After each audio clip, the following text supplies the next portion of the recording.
What's up, everyone? Welcome back.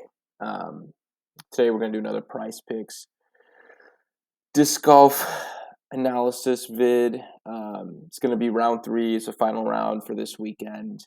Um, Yesterday we had a pretty good day. We went 2-1. Um, Smith barely missed under there, but to recap there a little bit for round two, we had Hammis under 65. He shot a 63, so that hit. Klein under 64 and a half. He shot a 63, so that hit. And then we had Smith under 65 and a half, and then later moved down to 64 and a half. But he shot a 66. He kind of fell apart there at the end. So he was close, but still 2-1, pretty good. With all these picks, I'd probably match 2 and 3, 2 and 3 like leg parlays because you never know with some of these guys. So that being said, today I do have 3 picks I like. Number one, or let's start with number three. Number three, I do like the Kevin Jones under. So I think the biggest takeaway is round two was pretty different than round one, like we predicted. So round one, the average score was 70.66, and then round two, the average score was 67.68. So almost 2.5 strokes lower. And that's what I was saying in my last vid. Like the wind plays such a huge variable. So that being said, I think the wind is supposed to be about 10, 11 miles per hour for most of the day, which is very similar to round two. So I do think the scores will be closer to what round two is, what round two was. So that being said, I do like the Pierce or Kevin Jones under 62 and a half. He shot a 62 last round. That was 1037 rated. He's a 1036 rated player. These with the wind in the favorable conditions, he can hit his rollers, hit his long shots, hit that jump putt of his. So, I do like the Jones under. All he has to do is shoot 4 under to get there. Definitely the third play, though. I think I have 2 more I prefer over that one. The second play I have is Heimberg over 59.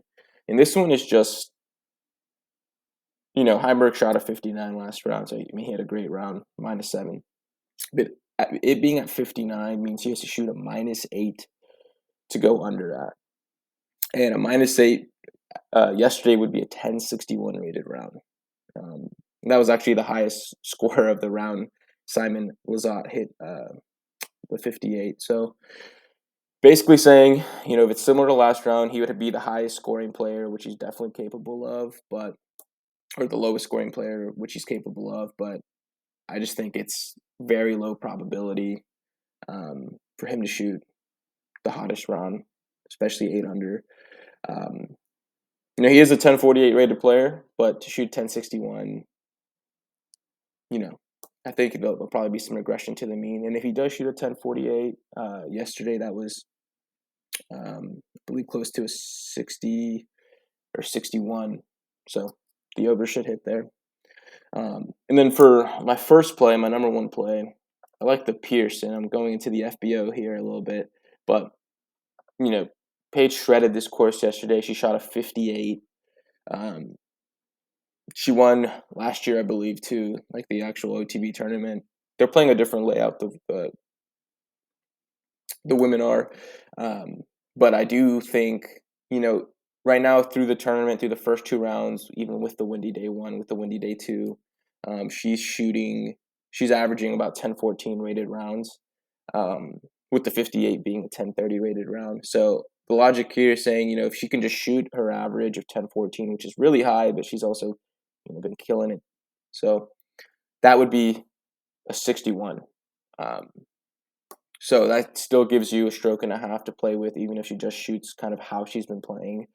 So if she plays a little bit worse today, you still have some wiggle room. I think that's a pretty good lock. So yeah, those are the 3 plays. Summarize. At number 3, I would say Kevin Jones, 62 and a half. Take his under. Number 2, Calvin Heimberg, 59 over. And at number 1, take the Paige Pierce under 62 and a half. So let me know what you guys think in the comments, if you agree with some of this analysis, and if you want to tail some of these picks. So I'd be very interested to see how it plays out. So I appreciate you guys watching.